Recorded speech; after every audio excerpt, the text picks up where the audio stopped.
पहली जंग आज़ादी जो मुल्क में लड़ी गई वो सन 1757 में बंगाल में प्लासी के मैदान में लड़ी गई, जहां सिराजुद्दौला ने ब्रिटिश आर्मी को चैलेंज किया। उसके बाद 1782 में मैसूर में नवाब हैदर अली की क़यादत में अंग्रेज़ों के खिलाफ, बरतानिया की फौजों के खिलाफ जंग आज़ादी छेड़ी गई। हैदर अली बड़ी जांबाजी के साथ और बड़ी कामयाबी के साथ शुरू के चंद साल बरतानिया के फौजों को टक्कर देने में और कुछ स्टेट से उनको पीछे बेदखल करने में कामयाब हुए। फिर 1791 में अजीम बाप के अजीम बेटे टीपू सुल्तान ने उस जंग की क़यादत संभाली। 1791 में टीपू सुल्तान जब शहीद हुए, आपने बार बार वो जुमला सुना होगा, तब उस वक्त कमांडर इन चीफ ने कहा था दुश्मन की फौज के कि आज से ये मुल्क हमारा हो गया। इसका मतलब क्या हुआ? इसका मतलब ये हुआ कि ब्रिटिश कमांडर इन चीफ की ज़बान से तारीख में ये गवाही महफूज हो गई कि टीपू सुल्तान की शहादत से पहले तक इस मुल्क पर उनका मुकम्मल कब्जा नहीं हो सका था। इसका मतलब यह हुआ कि उस ब्रिटिश कंट्रोल के सामने जो रुकावट डाली जा रही थी, जो ऑब्स्ट्रक्शन था, जो रेजिस्टेंस था, जो मुकाबला कर रहे थे लोग, एक भी कोई और दूसरा रूलर, मैं नाम तो नहीं लूंगा यहाँ पर, उस वक्त रूलर्स मौजूद थे और मैं उनमें से कुछ नामों को जानता हूँ, लेकिन उनमें से एक रूलर ने भी, वो चाहे राजपूत रूलर हो और चाहे वो किसी और कबीले के रूलर हो, not a single tribe dared to challenge the British rule. ये ब्रिटिश कमांडर इन चीफ की गवाही का खुलासा है और यह उसका फितरी नतीजा है। 1799 में टीपू सुल्तान शहीद हुए थे।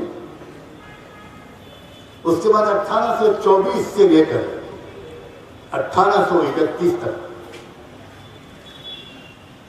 सैयद अहमद शहीद रहमतुल्लाह अलैह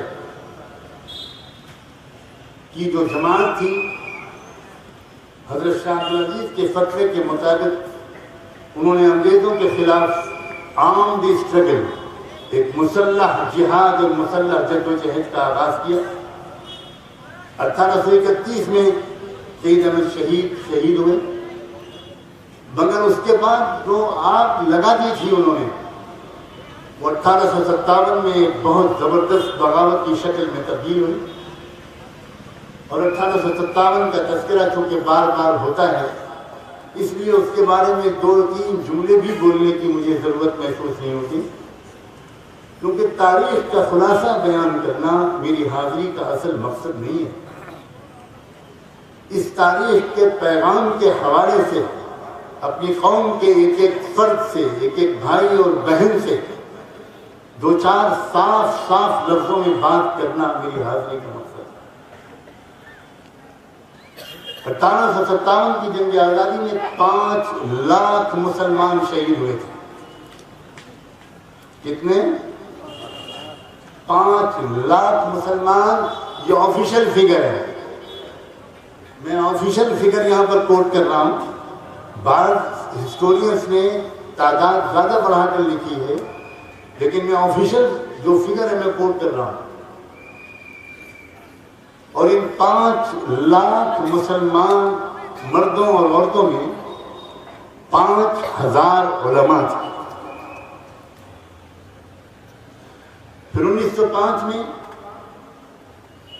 शेखुल हिंद हजरत मौलाना महमूद हसन देवबंदी रहमतुल्लाह अलैह की क़यादत में रेशमी रुमाल तहरीक चलाई गई।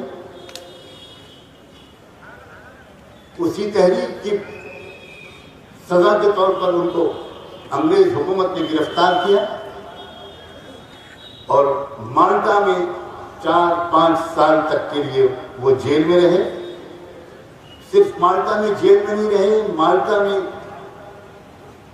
सख्त सर्दी में जेल में रखा गया। वहाँ -20 -30 टेम्परेचर होता है, उसमें उनको रखा गया और एक फटे पुराने कंबल के सिवा उनके पास बिछाने और ओढ़ने के लिए कुछ नहीं था।